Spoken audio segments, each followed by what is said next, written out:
a very good morning to you. And yeah, you know what time it is. We've got Coach Zaid in the house. How are you doing this morning? Assalamu alaikum. Walaikum assalam. I'm doing good, alhamdulillah. And how are you? Alhamdulillah. I am also doing very well. Wednesday energy. So we are all about mental health this morning. And yeah, what are we discussing today? Oh, I think we promised in a continuation of last week's conversation about happiness. Yes. And I think it's going to be really good to see how we can pull that into why all of these myths and tropes. Remember the conversation we had when we just started this series Yes. about how it is that we have such distorted views about what life is about and how to experience our human condition.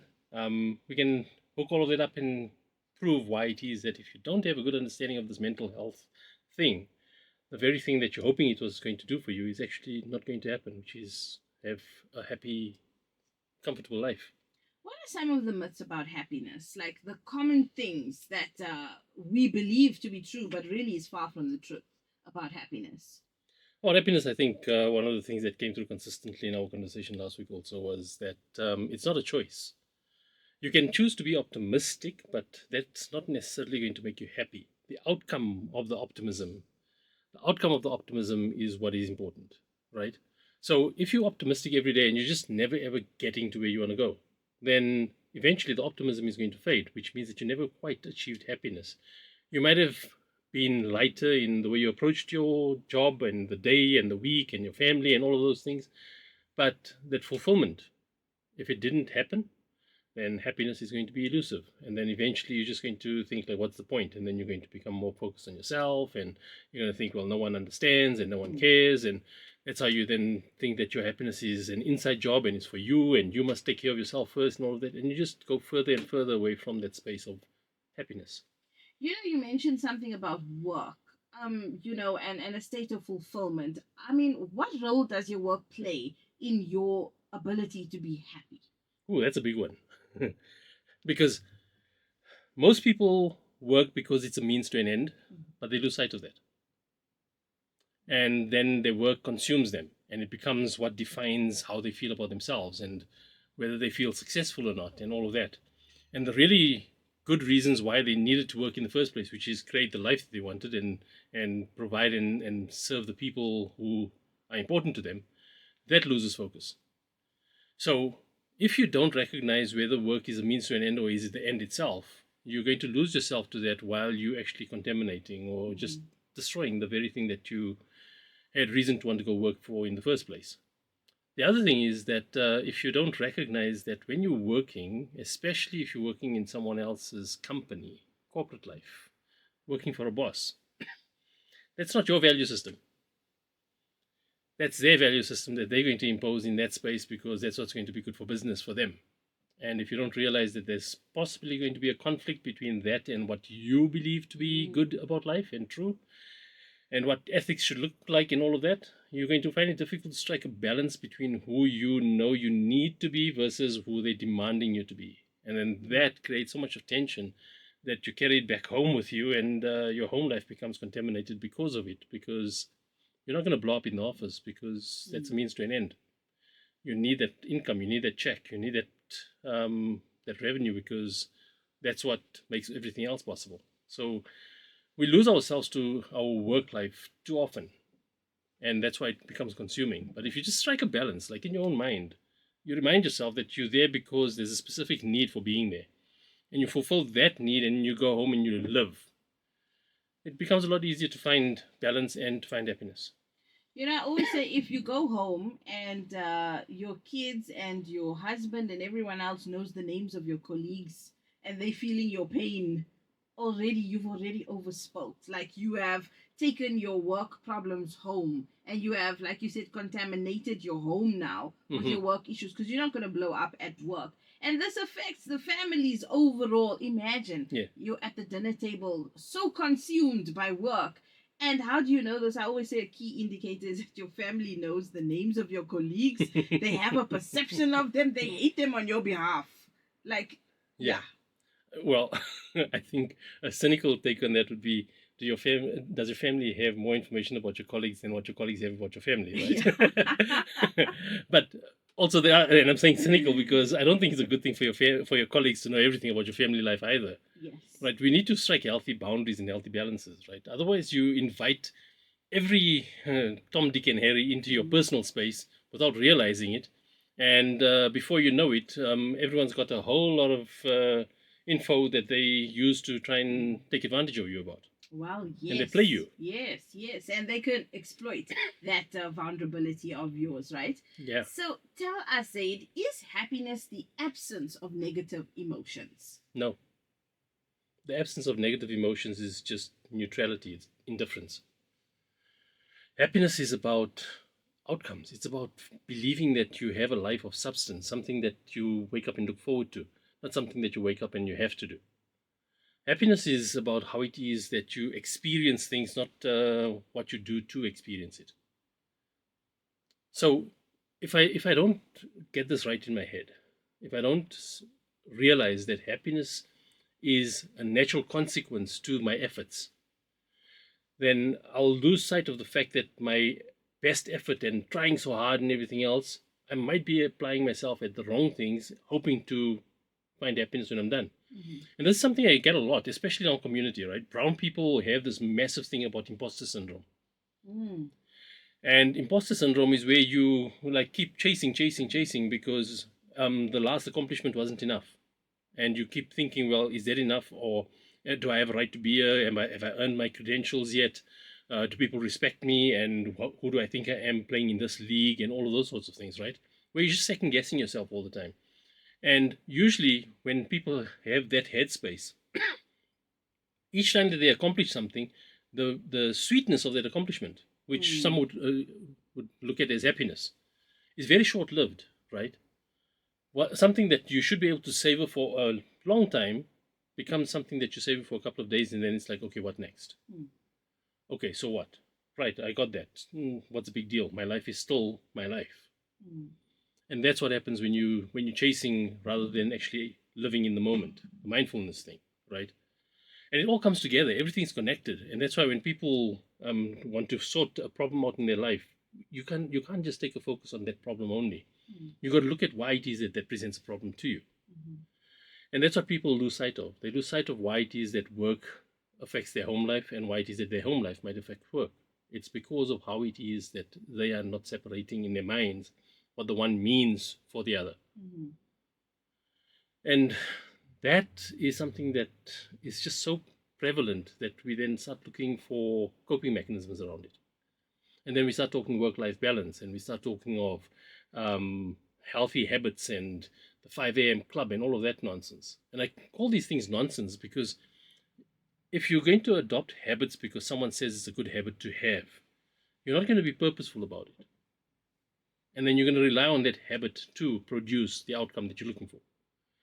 But if you're going to look at someone else's habit and you're going to think, hey, that works because it solves these problems for me if I do that, then you embrace it, you adopt it willingly. And when you adopt something willingly, you're less in a victim headspace and you're now more in that mastery headspace. You're owning it, you're pushing it yourself, you're driving for it because that makes sense to you. Is happiness a constant? Nah. If happiness is a constant, you're missing something. And that's just because life happens. And the people around you, their lives happen. And if you care about the people around you and their life is happening and it's dragging them down in a certain way, you can't show up being happy at a funeral, right? No. You can't be happy that you lost someone. You can't be happy that someone close to you lost someone. So this idea that we need to always be happy is just ridiculous. We've lost sight of what it means to be human. It's simple. Just allow yourself to be human. And if you don't know how to do that, that's your problem to solve. What does it mean to be human? Where you recognize that you're not always going to get things right. And if you get things wrong, it's how you go about making right what you got wrong that's more important than the fact that you got it wrong. We're all going to make mistakes. We're all going to have a lapse in judgment at some point or another. And if we beat ourselves up or we try to protect ourselves from the shame that we think is going to be hurled at us because other people see our shortcomings and our failures, then that's how you prevent yourself from being human and that's how you start suppressing your emotions and you suppress your abilities and your enthusiasm and your curiosity, and that because you start protecting yourself from failure. Failure is the only thing that teaches you anything. And that's my next question. What role does failure play in our lives? Failure is like that's your feedback loop.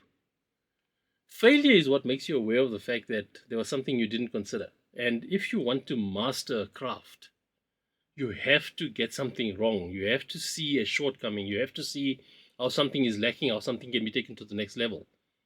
I can look at that as failure, or I can look at it as learning and growth. Mm. If I'm failing at something, it's because I don't understand it well enough. If I'm failing at something, it's because I don't have awareness, or I'm missing some important information about what's required to achieve that outcome. It's not because the world is against me and fate and destiny is plotting against me and all of that. It's because I don't understand it. So, question, do you think that we as a generation were adequately prepared for failure through our education systems, through our No. emotional intelligence grooming by our parents and great grandparents and whatever? I mean, think about the report with the red rings around. Now you're triggering me. Right? You're triggering me because I think standardized testing has killed the human spirit more than anything else. Touche. Right? When you tell someone that there's only one right answer to a question, you prevent them from thinking for themselves and you force them to think the way you tell them they must think, and then you convince them that that's what critical thinking looks like. It's ludicrous. And I don't know when we're going to realize that we're actually doing a massive disservice by placing the amount of emphasis that we do on academic outcomes. Because academic outcomes, up to a point, it starts losing value, right? When you learn the essentials and the basics and you are literate and you have the basic understanding of how to be able to acquire information and acquire knowledge. Beyond that, you're asking people to absorb and take in a whole lot of information that they become defined by whether they are able to acquire that information or not. They become defined by that to such a point that we've got massive teenage depression, anxiety, and suicide because of the stigma associated with not being able to do that. But the actual value that adds to their life to be able to do something with life after that, relative to the emphasis you place on it, it's completely out of whack. It's completely disproportionate, right? So even in that, there's some things in life that we have to go through because we operate in a system that we're not controlling. So if we recognize that those are like the ticket to the game, the entry point, for you to be able to get your foot in the door, that's what you need to do. Then you position it as that. You don't position it as the be all and end all. And if you don't do this, you're going to fail, and your whole life is going to be a waste and all of that. And you're going to end up what do they always say? You're going to end up being a street sweeper and things like that, or a janitor. It's not about that. It's not about any of that, because majority of the CEOs of companies, the founders of companies, are people that didn't have massive academic accomplishments behind their name. In fact, I saw a very interesting study, and I don't know if we're even on topic or off topic now, right? But I saw an interesting study that said something along the lines of the fact that A level students usually are the workers that report to C level students, right? There's a book called Why A Students Work for C Students. Yes. And that tells you that when you exert yourself so much in academic achievement, you are becoming a master at following rules. You're becoming a master at implementing someone else's thinking and someone else's systems. So it makes you a perfect drone. You're not going to be entrepreneurial. You're not going to be adventurous. You're going to be looking for that very safe, secure kind of structured environments in which it's clear of how it is that you are able to make a name for yourself, excel, be respected, be accomplished. Work within the box, work within the parameters. Wow, this is so interesting. We're definitely on topic because happiness has so many other variables that influence, the way that you feel about yourself. We've been taught, get married, you'll be happy. Be in a relationship, you'll be happy. Plan an international holiday, you will be happy. Yeah. Get in debt to get to that holiday, you'll be happy. Yes. Until the debt outlasts the happiness. That is it. The happiness It's short-lived. And that's the thing, right? The problems of life always outlast the short-term gains. Ah, And that's what we need to realize is that life happens. Life happens from the moment you're born. yeah. You know, I one interesting like analogy or whatever it's called, I don't know, that I came across about a newborn is that they say that a newborn baby cries because relative to its lifespan, that was the most traumatic experience of its life, Mm.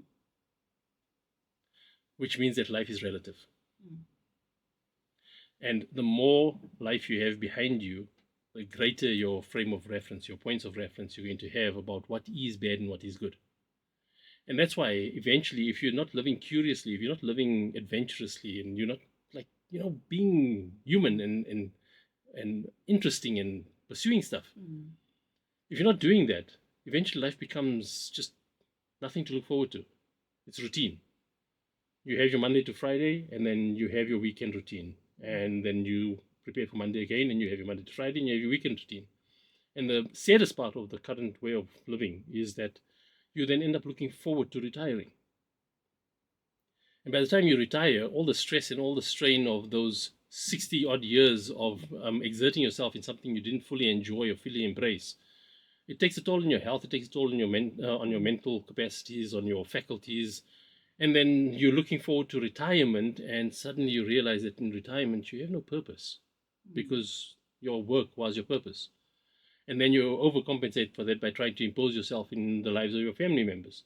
And they've got their own life because they're also going through the same cycle, right? Mm-hmm. And this is how we just set ourselves up for failure, and we completely destroy the family unit and what it means, like what it means to have healthy family bonds. What a system. It's completely destructive, and it's only the system that we believe is the way to go was only defined within the last 100 years. It's not something that's a result of conscious human endeavor to say that this is the best way to go about doing things. Yeah. We're living the outcomes of this standardized testing model, and yet we're still insisting that our kids must do the same. We're not building them up for more than that. We're failing them. We're failing our kids by not allowing them or even assisting and connecting with them in a way that helps them to fully realize who they are rather than what they need to do. 200%. I can see that, you know what? Just looking at, I always say, who wrote the book? This society rule book. Yes. You should have this by this age. You should be doing this by that time. You should be, owning a house by that time. The whole system and what it says takes to qualify Mm-hmm. to be accepted by society. I always ask, who wrote the book? Yeah. Show me who wrote this rule book, this invisible rule book that we all gotta follow. And if we don't, we are a reject, so we are isolated. Or how can you take that path? Yes. So what role does culture also play in that? Culture, I think, in many ways, most of the cultures I see around me these days in different communities, not just in our community, is unhealthy for the most part because it emphasizes association and tradition more than value and purpose. And it's the kind of thing where, for example, and this is a controversial one, but let's use it anyway. Say 100 years ago or 200 years ago, there was a very real need to be able to protect women because social circumstances and that made it very dangerous for women to be out by themselves and things like that, right? And then custom and tradition would have been established to protect women. And now 200 years later, we're still applying the same custom and tradition even though circumstances have changed. So the way we need to protect women now is very different to the way we needed to protect them then. But we still apply the same thinking, right? It's like this, I came across this reel the other day and it was really interesting. It showed a lady that was cooking a fish in a pot, in a skillet, I think you call it, whatever. And she chopped off the head and the tail and then put it into the pot. And then her daughter asks, well, why did you do that? And she says, no, because I saw my mother doing it this way, and my mother taught me to do it this way. So she said, okay, cool. So so the daughter went to the grandmother and asked her, why did you do it that way? And the grandmother says, no, because my mother taught me this way. So she eventually managed to get to the great grandmother. Mm. And this daughter asked the great grandmother, "Why did you cut the head and tail off the fish before you put it in the pot?" And her great grandmother said, "Because our pot wasn't big enough." And that's exactly the kind of blind following that we have when it comes to culture and tradition. Mm. We honor it for the wrong reasons. We don't honor it for the value it was creating and then continue to adapt it relative to that. And that becomes your culture of adaptation and your Right. culture of what value system you're sustaining, right? And you promoting and living. So now eventually the value system itself gets completely sidelined because honor and izzat and focus on compliance and respecting your forefathers and your ancestors and your old ways, Yeah. that becomes more important than why you're doing it. Yes.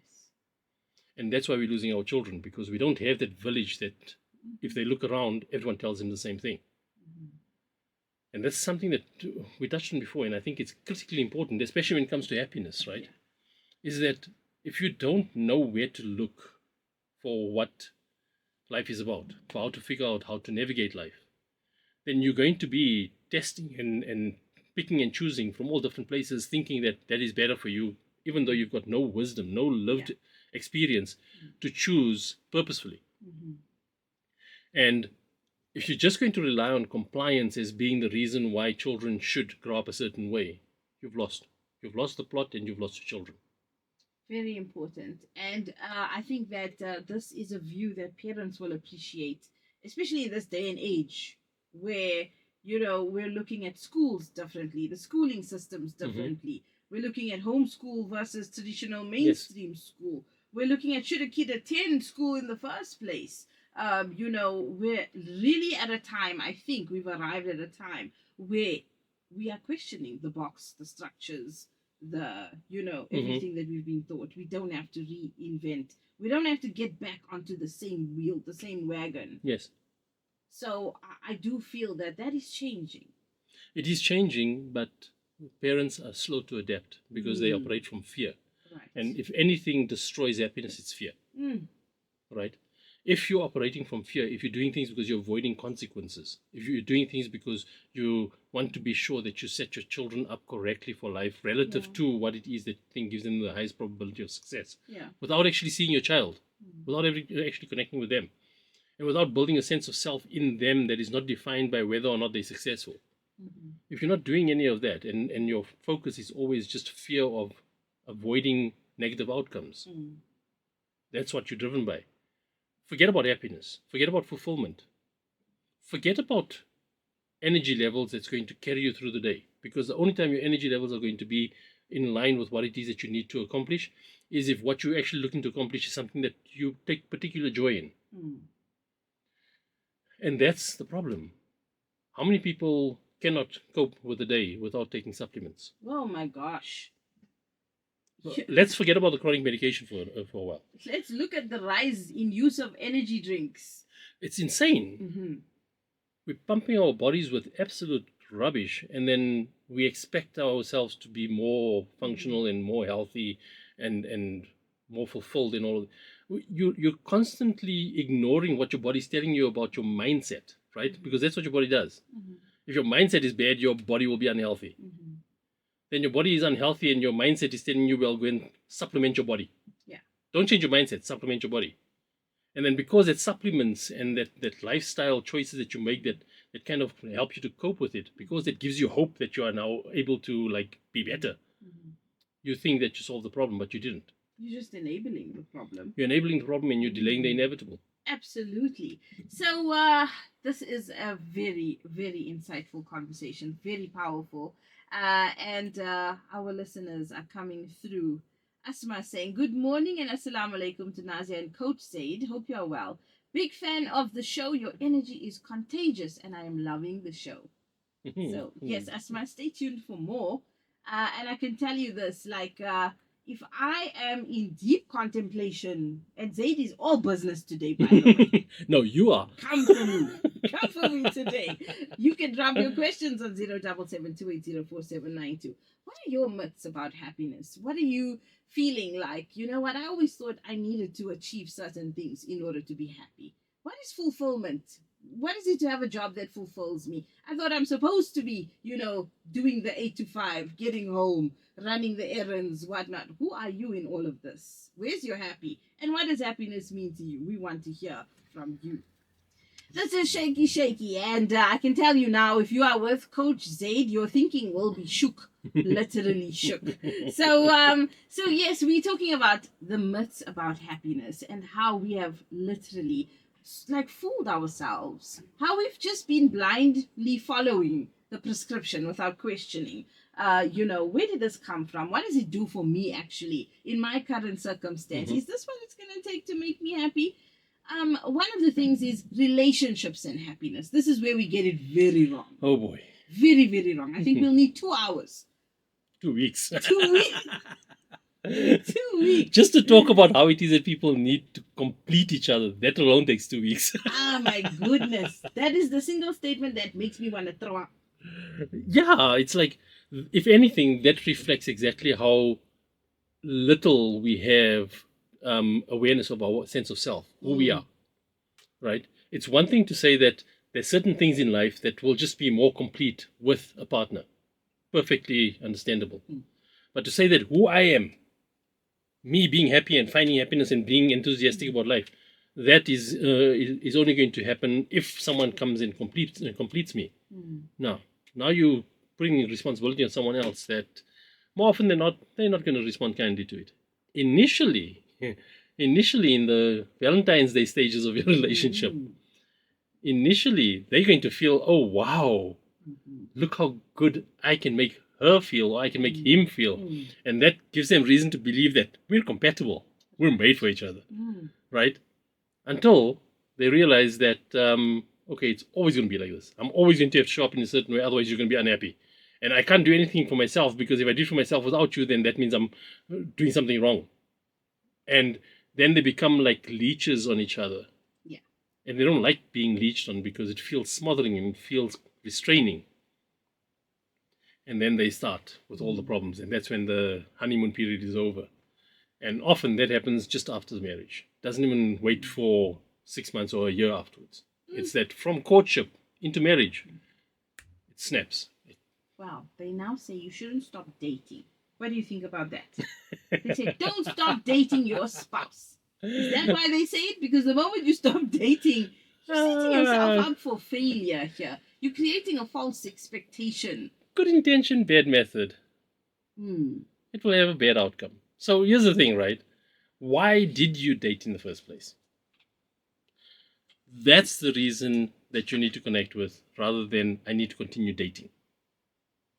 Because when couples come to me and tell me about how it is that the last therapist they saw said they must do date nights and that, but he's never interested or she never makes time for it and all of that. I'm saying, hold on. Why do you have to make a date night? If the two of you are really genuinely enjoying each other's company, you'd want to go and have dinner together alone because you want to have some quiet time. You wouldn't want to go for a date night because if you don't have a date night, your relationship is going to fail. Why are we telling people to date their spouses? I don't know. This talks to this mindless kind of adoption of mainstream tropes and myths about mental health, about what it takes to make a good relationship. Relationships are good because people live curiously about each other and they're working towards creating something that they both believe in. That's what makes it work. If you don't have that basic recipe going in your relationship, if you lost curiosity about your partner and their growth and they in you with your growth, and you're not encouraging and helping each other to grow in that way, and you see feedback or criticism or admonishment or whatever it is, if your partner tells you something that you're not necessarily thinking is like positive or nice, and you see that as criticism, you don't see it as feedback because they want better for you. That's the problem you got to solve. You got to solve the problem about why it is that you make the assumption that your partner has a negative intention towards you. Not go and have a date night and hope that that negative intention is turned into a positive one. Sadie's upset. No, it's the recklessness of this kind of advice, right? And I say recklessness, and I'm probably going to get cancelled for this. I don't care. But it's the recklessness of this kind of advice, because it tells people that the actual reason why you are feeling disconnected, Mm. that reason, don't worry about that. You're just not having enough dates. You're not having enough romance in your relationship. Mm. And what's the next thing? The one person is forcing the other person for intimacy. Mhm. Because, intimacy is what's supposed to make your relationship real Mm. and more closer and all of that. That's all nonsense. It's a consequence of a good relationship. It's not what makes a good relationship. And that's what people need to understand. It's a consequence of a good relationship. Because then it's like we have all of this mainstream feed going on. Yeah. And again, becoming sheep. Yes. And then guess what happens? Then people do one of two things. Hmm. They either outgrow each other,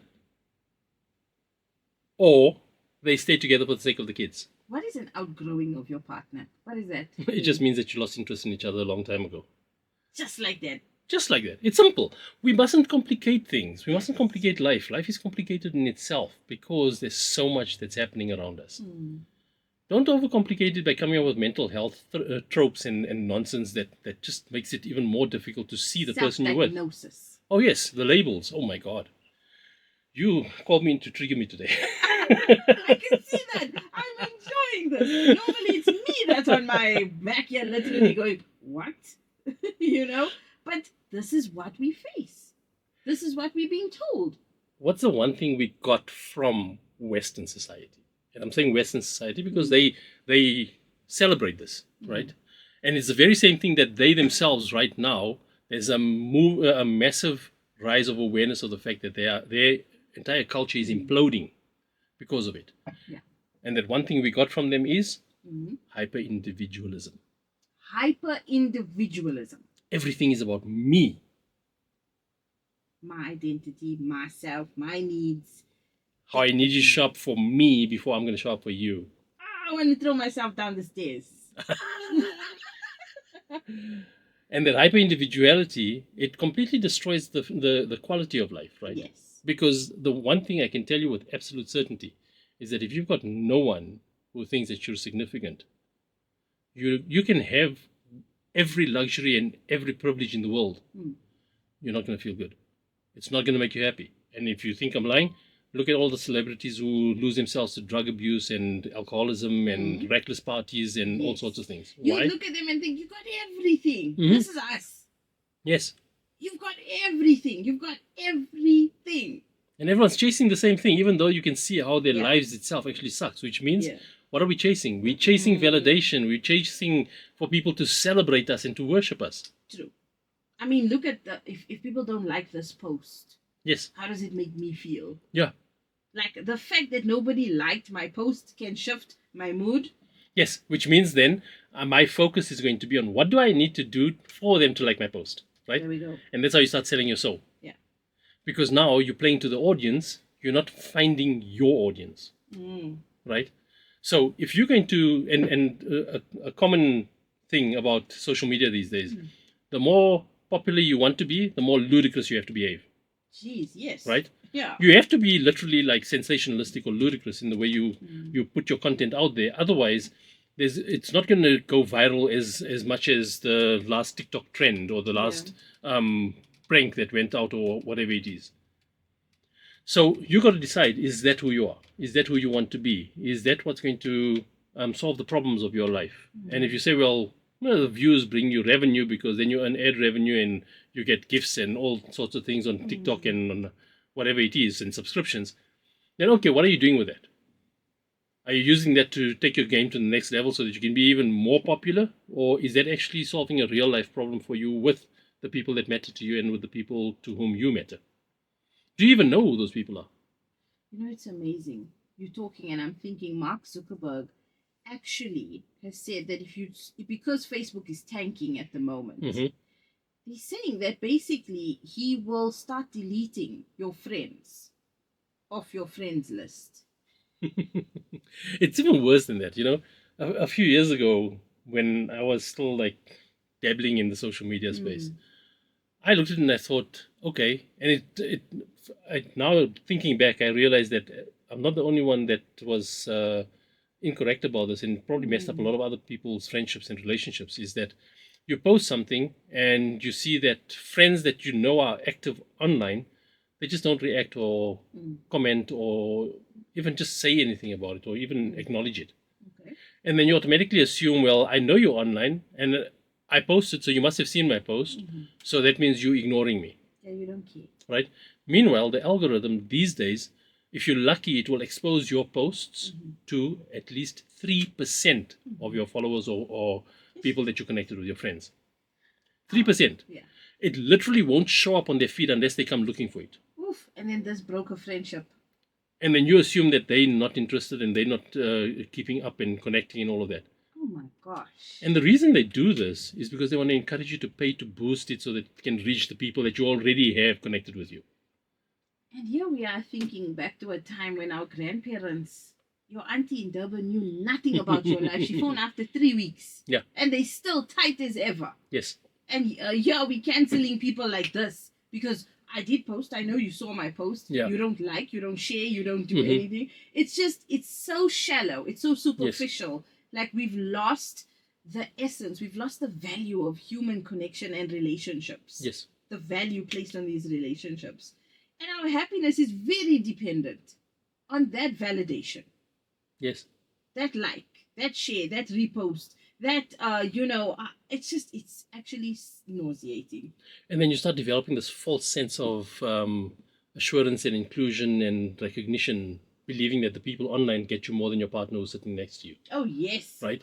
And then you start losing yourself to that and you start thinking, well, they're so backward and they're so old-fashioned and all of that. That's why they don't know what this is all about. Yeah, yeah. Meanwhile, they probably have a better connection with what's real about life rather than this digital reality world that you losing yourself to. I've met people who said, my partner doesn't post me on Facebook or on Instagram, not one picture. He doesn't even associate with me. And the guy's got an inactive Facebook, literally does not care.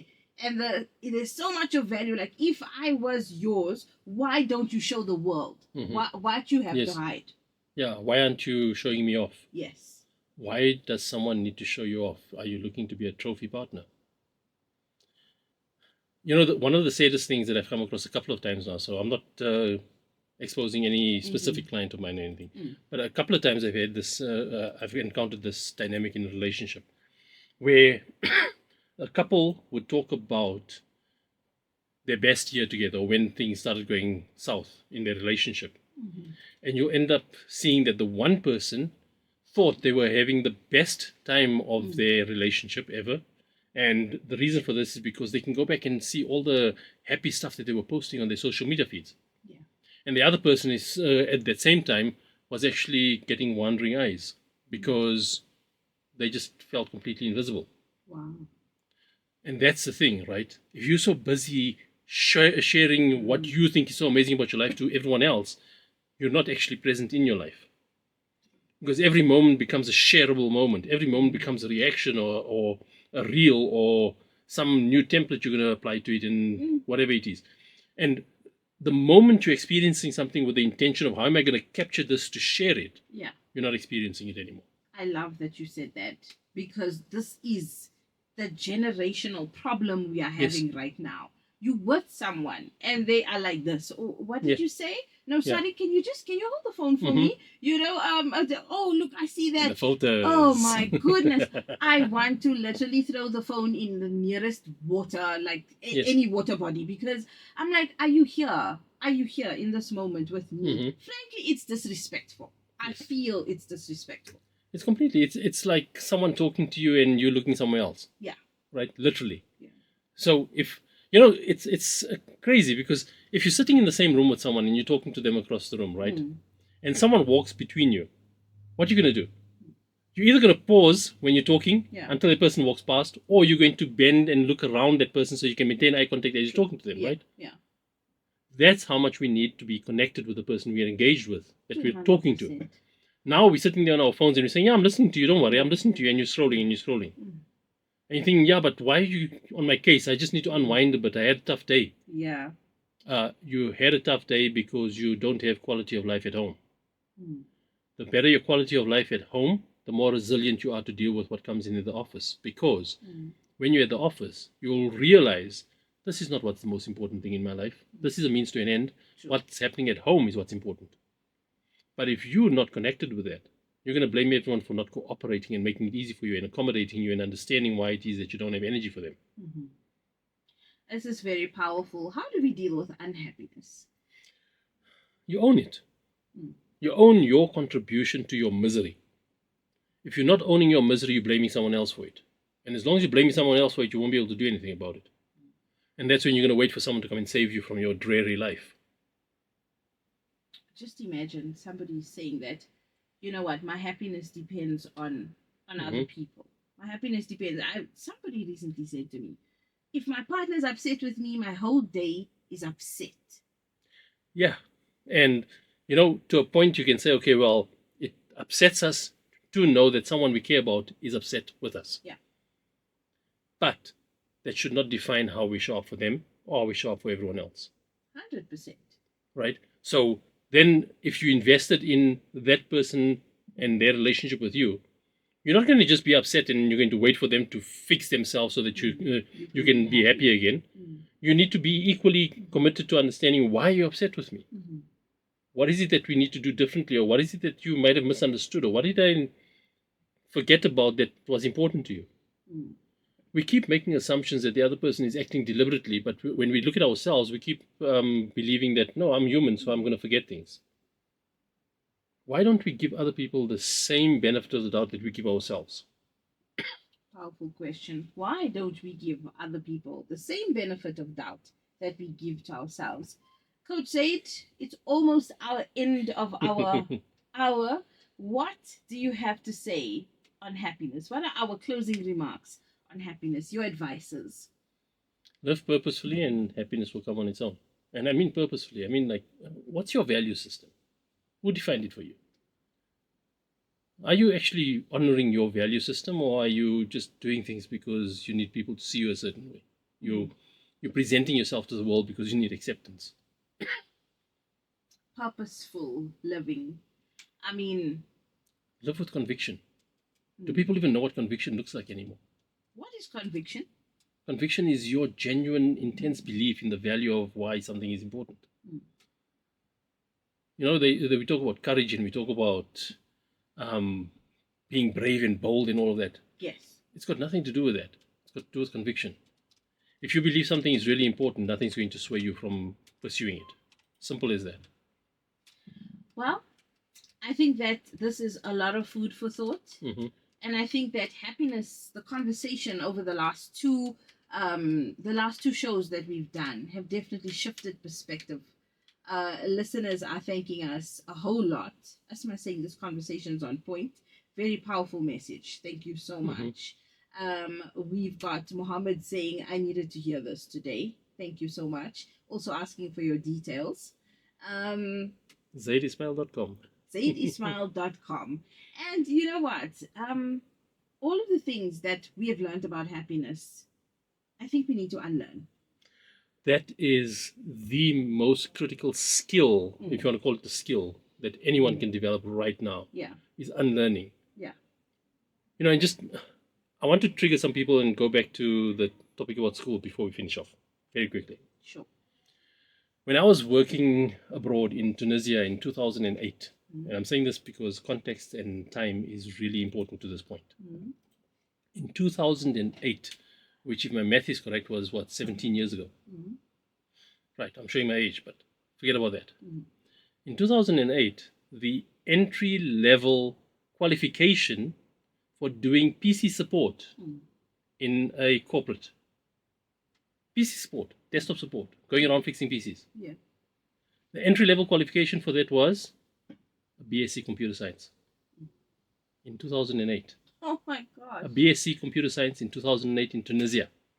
Not a first world country, not the most technologically advanced country either, but because of the density of professionals and academic qualifications, Yes. That's how quickly something like that, a 4-year degree, became a commodity. That was 2008. And in South Africa, we're still pushing the same mentality. We need to acquire skills that are more relevant to what it is that we're trying to do, not that's a token certificate that gets us a foot in the door for an interview.